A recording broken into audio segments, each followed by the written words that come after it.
जय हिंद साथियों, welcome two plus ICS. मैं रॉकी स्वागत करता हूं एक बार फिर से प्रैक्टिस सेट नंबर 19 में। आशा करते हैं ये सीरीज अच्छी लग रही होगी। चलिए हम लोग प्रैक्टिस सेट नंबर 19 को डिस्कशन करते हैं। क्वेश्चन फर्स्ट क्या बोल रहा है दोस्तों, क्या चाहिए कि all India trade union Congress के प्रथम अध्यक्ष कौन थे। क्या चीज बोल रहा है कि ऑल इंडिया ट्रेड यूनियन के अध्यक्ष कौन थे।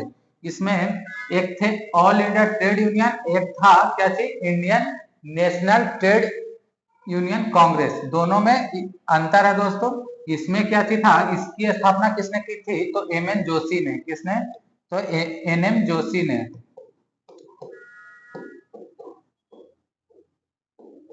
एन एम जोशी द्वारा स्थापना किया गया था, लेकिन इसके प्रथम अध्यक्ष किनको बनाया गया था, तो लाला लाजपत राय को। और एक और संस्था थी, ये संस्था किस चीज के लिए बनाया गया था दोस्तों, तो मजदूरों को हित में बात करने के लिए, मजदूरों को हित में बात करती थी ये सब संस्था। और ये जो सरदार वल्लभ भाई पटेल द्वारा बनाया गया था, उस संस्था का नाम क्या चीज था, क्या चीज इंडियन नेशनल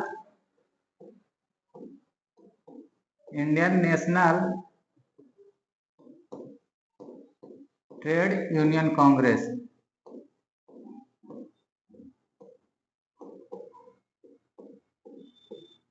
इसकी स्थापना किसने की थी, तो सरदार वल्लभ भाई पटेल ने।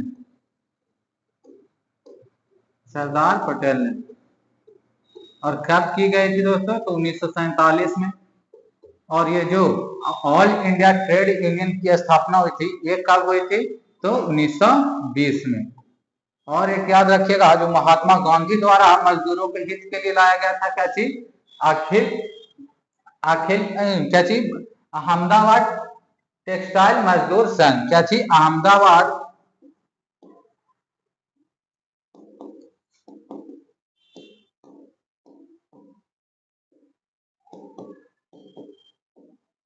अहमदाबाद टेक्सटाइल मजदूर संघ की स्थापना किसने की थी, तो महात्मा गांधी ने।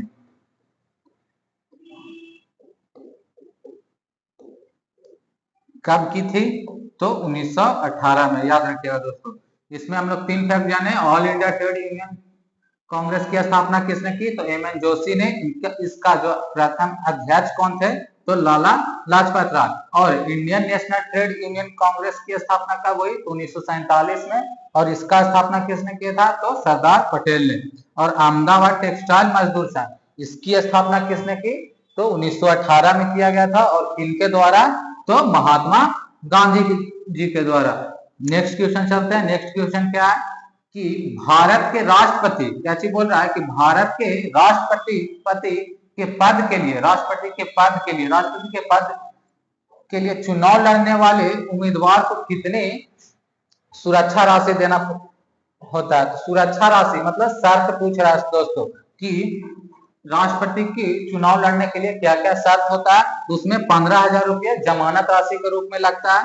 कितना, तो 15,000 रुपये। और अगर वैध मत का, अगर राष्ट्रपति कोई उम्मीदवार अगर राष्ट्रपति के लिए चुनाव लड़ता है और कुल वैध मत का 1/6, कुल वैध मत का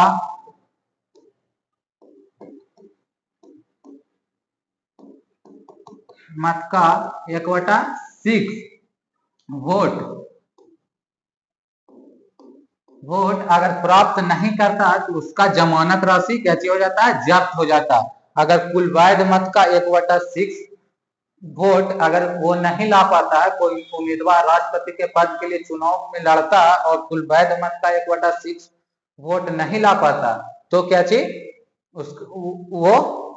उसका जमानत राशि कैसी हो जाता है, तो जब्त हो जाता है। और इसमें हम लोग जानेंगे उनका शर्त में क्या चीज है, उनका चुनाव लड़ने के लिए क्या चीज कि उन जो कितने अनुमोदक होने चाहिए और कितने प्रस्तावक के रूप में सांसद होने चाहिए। तो अनुमोदक के लिए कितने सांसद होने चाहिए, अनुमोदक और प्रस्तावक। अनुमोदक और प्रस्तावक के लिए दोनों में दोस्तों की 50-50 क्या चीज 50-50 सांसद की आवश्यकता होती है। क्या चीज के लिए, राष्ट्रपति के चुनाव को लड़ने के लिए। और जो शर्त है दोस्तों, ये आर्टिकल कितना में है, शर्त कितना में है, राष्ट्रपति के चुनाव के लिए शर्त, तो आर्टिकल 59 में है। क्या चीज में कितना में है, तो आर्टिकल 59 में। और क्या चीज है कि राष्ट्रपति के पद का वर्णन कितना में है दोस्तों, तो आर्टिकल 53 में। आर्टिकल 53 में क्या चीज है, सॉरी आर्टिकल 52 में, और आर्टिकल 53 में क्या चीज है, आर्टिकल 53 में राष्ट्रपति कार्यपालिका का औपचारिक प्रधान, क्या चीज, कार्यपालिका का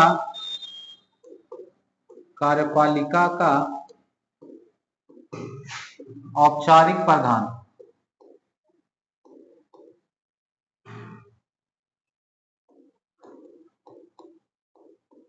औपचारिक प्रधान होता है। यह आर्टिकल कितना में है, तो 53 में, और पद का वर्णन कितना है, 52 में। और दोस्तों अगर पूछ दे कि कार्यपालिका का वास्तविक प्रधान कौन होता है, तो प्रधानमंत्री, लेकिन औपचारिक प्रधान कौन होता है, तो आर्टिकल 53 के तहत कौन, तो राष्ट्रपति। और आर्टिकल 54 में क्या चाहिए दोस्तों, आर्टिकल 54 भी राष्ट्रपति के क्या चीज से संबंधित है, तो निर्वाचन मंडल से। क्या चीज से, निर्वाचन मंडल से, निर्वाचन मंडल से।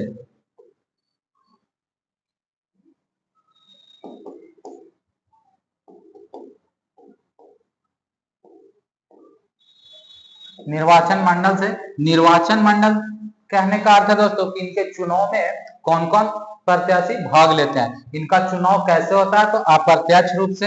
यह आर्टिकल 55 में लिखा हुआ है, निर्वाचन पद्धति में। लेकिन निर्वाचन मंडल में कौन कौन भाग लेता है, तो लोकसभा के सदस्य, निर्वाचित सदस्य, मनोनीत सदस्य नहीं, निर्वाचित सदस्य, और राज्यसभा के निर्वाचित सदस्य, और विधानसभा के निर्वाचित सदस्य। याद रखिएगा दोस्तों कि लोकसभा, राज्यसभा और विधानसभा के निर्वाचित सदस्य राष्ट्रपति के निर्वाचन में भाग लेते हैं। इनका निर्वाचन होता कैसे है, तो एकल संक्रमणीय पद्धति द्वारा और अप्रत्यक्ष रूप से। अप्रत्यक्ष कहने का क्या किया, जैसे इन लोग को राष्ट्रपति का चुनाव में हम लोग जनता डायरेक्ट वोट नहीं करता, जनता द्वारा चुना गया प्रत्याशी, तो जनता किसको वोट देता है, लोकसभा, राज्यसभा, विधानसभा, लोकसभा और विधानसभा में वोट करता है। वही लोकसभा, राज्यसभा और विधानसभा में तो उन्हीं जो जीते हुए प्रत्याशी हैं वो क्या चीज, राष्ट्रपति के निर्वाचन में भाग लेते हैं दोस्तों। नेक्स्ट चलते हैं दोस्तों कि नेक्स्ट क्या बोल रहा है, क्या चीज, वर्ष 2024 का व्यास सम्मान इस पुस्तक को मिला है। तो व्यास सम्मान दिया किसको जाता है दोस्तों, तो हिंदी साहित्य के लिए। किस लिए दिया जाता है, तो हिंदी साहित्य के लिए दिया किसको गया है, तो कौन देश के वासी। ये किनके द्वारा लिखा गया दोस्तों, तो सूर्यवाला के द्वारा, सूर्यवाला द्वारा लिखा गया। क्या चीज, कौन, क्या चीज, कौन देश के वासी। और जो व्यास सम्मान है ये किस, क्या चीज, व्यास सम्मान है ये किसके द्वारा दिया जाता है, तो किसके द्वारा दिया जाता है, तो के बिरला फाउंडेशन द्वारा, के बिरला फाउंडेशन द्वारा,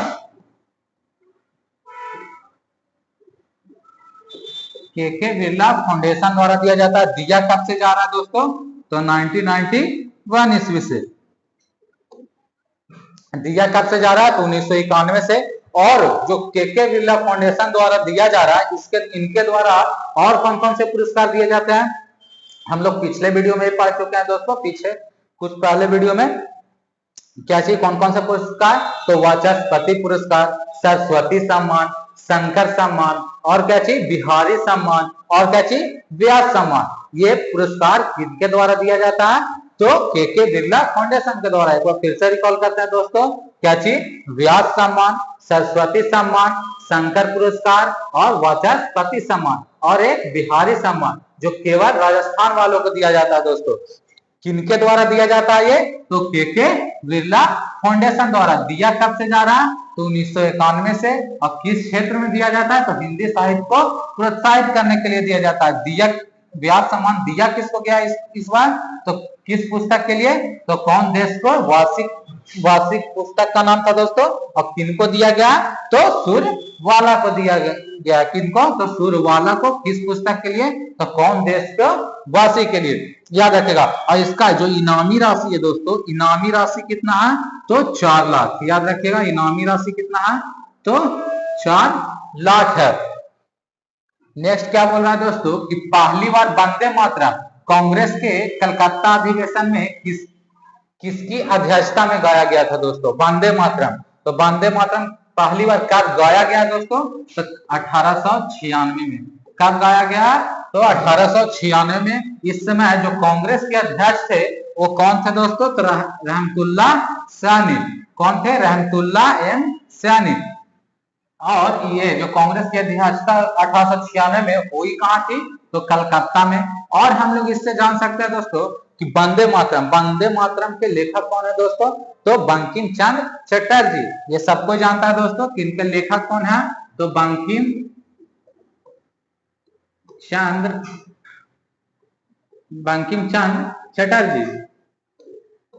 बंकिम चंद्र चटर्जी क्या चीज, वंदे मातरम के लेखक है। लेकिन ये किस पुस्तक में लिखा है दोस्तों, तो बंगाली उपन्यास था दोस्तों, क्या चीज, आनंद मठ में ये गीत के रूप में लिखे थे, क्या चीज, ये वंदे मातरम गीत के रूप में लिखा गया था दोस्तों। अभी भारत का राष्ट्रीय गीत भी क्या किया, तो वंदे मातरम। कब गाया गया था, तो 1896 में। और उस समय अध्यक्षता किसने की थी, तो रहमतुल्ला सैनी ने। और हम लोग जानते हैं दोस्तों, जब बात आया राष्ट्रीय गीत का, तो राष्ट्रीय गान सर्वप्रथम कब गाया गया था दोस्तों, किस अधिवेशन में गाया गया था, कांग्रेस के, तो कांग्रेस के कलकत्ता अधिवेशन में ही। लेकिन वो अधिवेशन कब हुआ था, तो 1911 ईस्वी में। कब, 1911 ईस्वी में गाया गया था। कहा, उस समय जो अध्यक्षता कर रहे थे कांग्रेस के, वो कौन कर रहे थे, वंदे मातरम भाई कौन, रहमतुल्ला सैनी। और जो जनगण मन मतलब राष्ट्रीय गान के तरफ, जब क्या चीज, राष्ट्रीय गान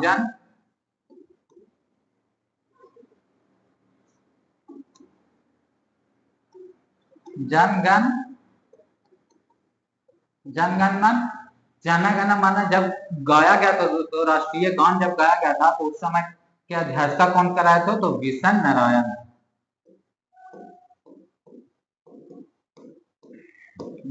नारायण द्वारा गाया गया था। बिशन नारायण उस समय अध्यक्षता कर रहे थे, किसका, कांग्रेस के। 1911 में कहा हुआ अध्यक्षता हुआ कहाँ था दोस्तों, तो ये भी अध्यक्षता कहाँ हुआ था, तो कलकत्ता में। और याद रख सकते हैं दोस्तों, इससे जुड़ा कांग्रेस अधिवेशन से बहुत क्वेश्चन पूछता है, क्या चीज, कि प्रथम महिला अध्यक्ष कौन बनी थी, प्रथम महिला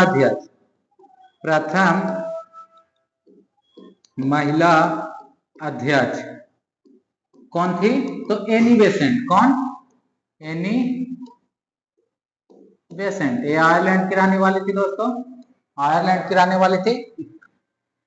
प्रथम महिला अध्यक्ष कौन बनी थी, तो एनी बेसेंट। कब, तो 1917 में, याद रखिएगा कब, 1917 में बनी थी दोस्तों प्रथम महिला अध्यक्ष। और प्रथम भारतीय महिला पूछ दिए तो दोस्तों, प्रथम भारतीय महिला अध्यक्ष पूछ दिए तो सरोजनी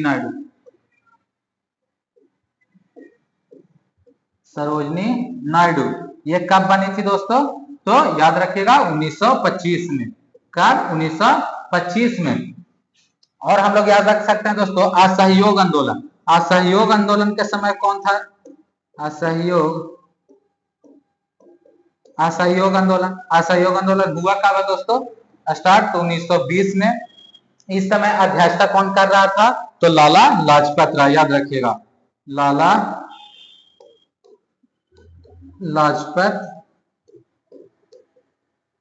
लाजपत राय। ऐसा हुआ कहाँ था दोस्तों, तो कलकत्ता में। कहाँ हुआ था, तो कलकत्ता में 1920 वाला। और 1920 में 2 वो हुआ, एक लाला लाजपत राय द्वारा कब, 1920 में। एक नागपुर अधिवेशन हुआ 1920 में, हाफ करके हुआ था दोस्तों, याद रखिएगा। वी राघवाचारी 1920 में नागपुर अधिवेशन जो हुआ था, जो उसका अध्यक्षता कौन कर रहे थे, तो वी राघवाचारी। 1920 के नागपुर अधिवेशन की अध्यक्षता कौन किए थे? तो वी राघवाचारी। और हम लोग पिछले वीडियो में पढ़ चुके हैं दोस्तों कि कांग्रेस के स्थापना कब हुई थी? तो 1885 में। उस समय किनके द्वारा किया गया था? तो ए.ओ. ह्यूम द्वारा। प्रथम अध्यक्ष कौन थे? तो डब्ल्यू.सी. बनर्जी। और उस समय जो वायसराय कौन था? तो लॉर्ड डफरिन था। याद रखिएगा दोस्तों, कम से कम इतना चीज। नेक्स्ट चलते हैं दोस्तों। नेक्स्ट क्वेश्चन क्या बोल रहा है कि निम्न में से कौन सा टाइगर रिजर्व अरुणाचल प्रदेश में स्थित है? अरुणाचल प्रदेश में स्थित है दोस्तों। ऑप्शन पढ़ते हैं दोस्तों। इसका ऑप्शन क्या है? वाल्मीकि। वाल्मीकि कहाँ है दोस्तों? तो बिहार में। वाल्मीकि कहाँ है? बिहार में। वाल्मीकि कहाँ है दोस्तों? तो बिहार में। वाल्मीकि बिहार में। बिहार में कहा? तो पश्चिमी चंपारण। कहा? पश्चिमी चंपारण यानी west Champaran. West Champaran. West Champaran में दोस्तों। और जिम कॉर्बेट। जिम कॉर्बेट ये जानते होंगे दोस्तों कि जिम कॉर्बेट भारत का प्रथम पार्क है। क्या चीज? पहला पार्क है या राष्ट्रीय उद्यान है दोस्तों। क्या चीज? जिम नेशनल पार्क है। ये प्रथम इसका जो उद्घाटन हुआ था ये कब हुआ था? 1936 में। और ये इसका जो प्राचीन नाम है, मतलब प्रारंभिक नाम था क्या चीज? तो हेली नेशनल पार्क। क्या चीज? Heli national park. Heli national park. Heli national park इसका प्रारंभिक नाम था किसका? जिम कॉर्बेट का। ये है कहाँ दोस्तों? तो उत्तराखंड में। कहा? तो उत्तराखंड में। याद रखिएगा। दुधवा कहाँ है दोस्तों? दुधवा तो यूपी में। और नामदफा कहाँ है? नामदफा कहाँ है? तो अरुणाचल प्रदेश में। आंसर यही हो जाएगा दोस्तों। अरुणाचल प्रदेश का पूछ रहा था टाइगर रिजर्व। नामदफा कहाँ है? तो अरुणाचल प्रदेश में। दुधवा राष्ट्रीय उद्यान कहाँ? तो यूपी में। जिम कॉर्बेट कहाँ दोस्तों? तो उत्तराखंड में। ये पहला नेशनल पार्क था दोस्तों। ये 1936 में इसकी स्थापना हुई थी। इसका प्रारंभिक नाम क्या था दोस्तों? तो हेली नेशनल पार्क। और वाल्मीकि जो बिहार में है, बिहार में है वो वाल्मीकि टाइगर रिजर्व जो बिहार में है। बिहार में कहा? तो वेस्ट चंपारण में। बिहार में। एक और याद रखिएगा दोस्तों, कैमूर। कैमूर में बना है। नेक्स्ट चलते हैं दोस्तों। नेक्स्ट क्या चीज बोल रहा है कि भारतीय संविधान के किस अनुच्छेद में उल्लेख है कि भारत के उपराष्ट्रपति राज्यसभा का पदेन सभापति होगा? तो हम लोग पहले भी पढ़ चुके हैं दोस्तों कि राष्ट्रपति उपराष्ट्रपति जो राज्यसभा का पदेन सभापति होता है ये हम लोग भी जानते हैं। लेकिन इसका चर्चा किस आर्टिकल में है दोस्तों? तो आर्टिकल 89 में। और 93 में क्या दोस्तों? लोकसभा का लोकसभा का सभापति, लोकसभा का अध्यक्ष और उपाध्यक्ष का वर्णन किस आर्टिकल में है? तो आर्टिकल 93 में। आर्टिकल 63 में क्या दोस्तों? तो उपराष्ट्रपति का पद का वर्णन मिलता है। और आर्टिकल 110 में क्या है? तो धन विधायक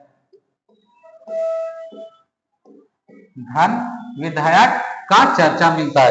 कितना? आर्टिकल 110 में। आर्टिकल 63 में क्या किया है? तो पद का। आर्टिकल 89 में क्या है दोस्तों? तो उपराष्ट्रपति राज्यसभा का सभापति होगा।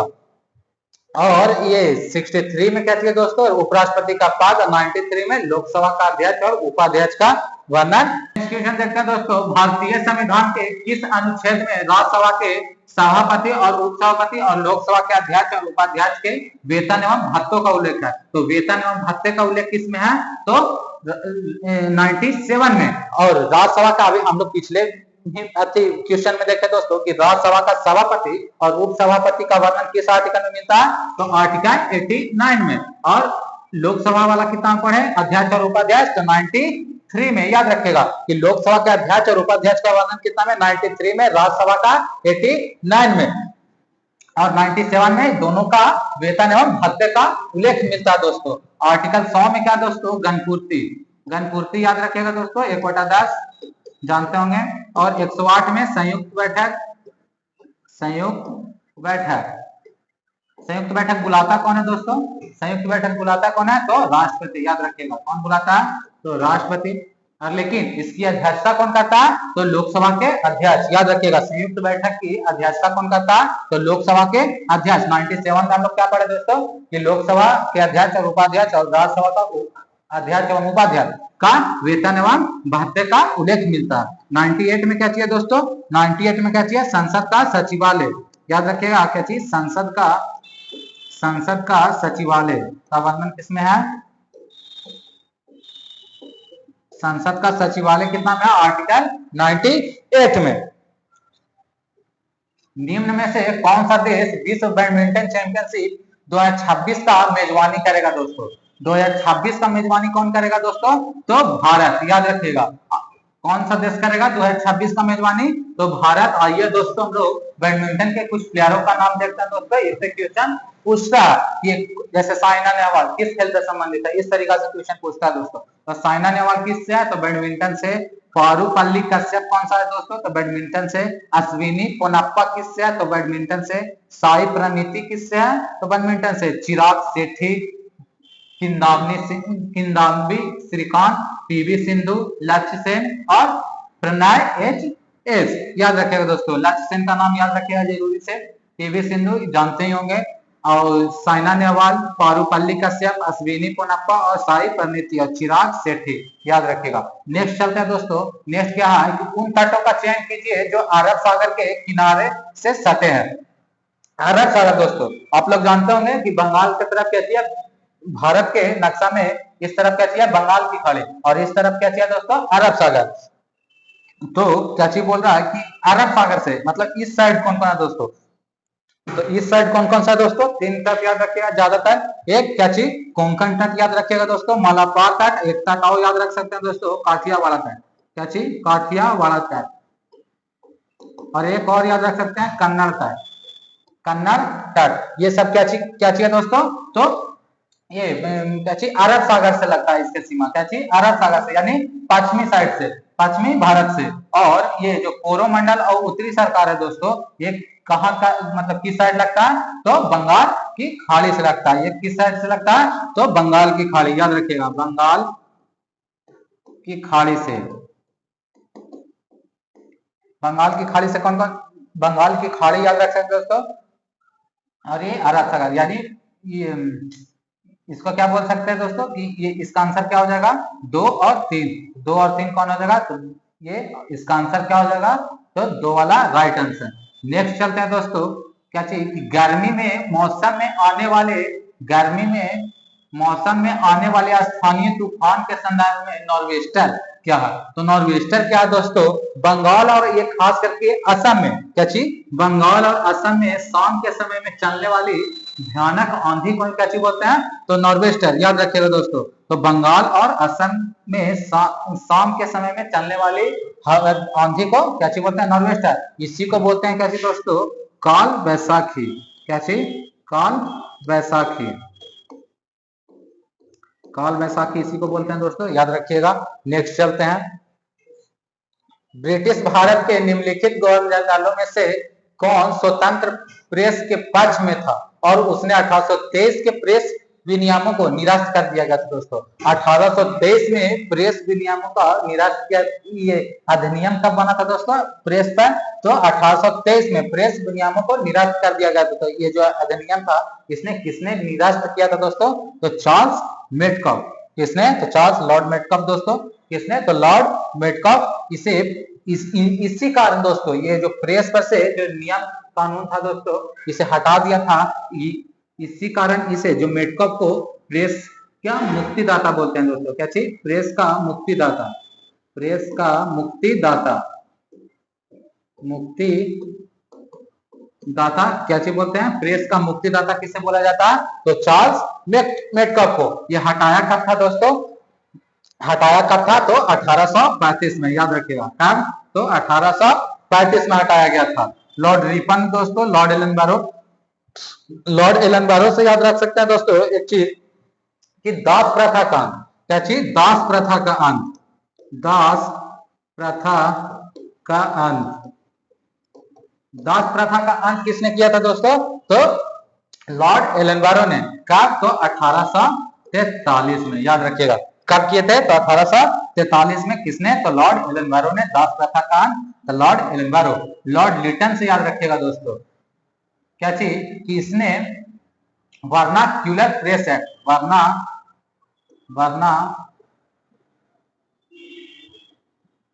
वर्नाक्यूलर प्रेस एक्ट किसने लगाया था दोस्तों?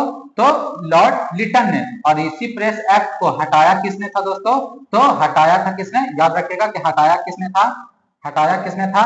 हटाया था कैची को। कैची को हटाया था। वर्नाक्यूलर प्रेस एक्ट को किसने हटाया था? तो रिपन ने। और लगाया था किसने? तो वर्नाक्यूलर प्रेस एक्ट को तो लॉर्ड लिटन ने। याद रखिएगा दोस्तों, लिटन ने लगाया और रिपन ने हटाया। याद रखिएगा, इसने भारतीय सशस्त्र अधिनियम यानी आर्म्स एक्ट, याद रखिएगा क्या चीज? आर्म्स एक्ट, आर्म्स एक्ट याद रखिए दोस्तों 1878 में। इसने भी 1878 में लगाया था दोस्तों। एक अकाल आयोग, अकाल आयोग इसी के समय में आया था दोस्तों। अकाल आयोग, अकाल आयोग, अकाल आयोग का गठन कब हुआ था? तो 1878 में। लिटन से सिंपली याद रखिएगा दोस्तों, इसी के समय में अकाल आयोग आया था 1878 में। इसने वर्नाक्यूलर प्रेस एक्ट लागू किया था दोस्तों, जो 1878 में ही लागू किया था। आर्म्स एक्ट इसी के समय में आया था, जो मतलब क्या चीज? आर्म्स एक्ट करने का मतलब क्या? मतलब भारतीय जो है वो बिना लाइसेंस के मतलब बंदूक ये सब नहीं रख सकते थे, और ये कानून केवल भारतीयों पर था उस समय, और अंग्रेज लोग रख सकते थे, अंग्रेजों पर नहीं था, इसीलिए इस पर विरोध भी चला था। और क्या चाहिए? तो आर्म्स एक्ट किसने लागू किया था? तो लॉर्ड लिटन ने। और वर्नाक्यूलर प्रेस एक्ट हटाया किसने था? तो रिपन ने। इसीलिए इसे क्या चीज? भारतीय क्या चीज? फ्लोरेंस नाइटिंगेल ने इसे भारत का उद्धारक कहा था। क्या चीज बोले थे दोस्तों? भारत का उद्धारक, भारत का उद्धारक। भारत का उद्धारक किसे बोला जाता है? तो लॉर्ड रिपन को। किसने कहा था दोस्तों? तो फ्लोरेंस नाइटिंगेल ने। फ्लोरेंस नाइटिंगेल ने, फ्लोरेंस नाइटिंगेल ने इसे कहा था क्या चीज? भारत का उद्धारक। किसने? तो फ्लोरेंस नाइटिंगेल ने। फ्लोरेंस नाइटिंगेल को ही एक और नाम से जाना जाता है दोस्तों, लेडी विद द लैंप। याद रखिएगा क्या चीज? Lady with the lamp. Lady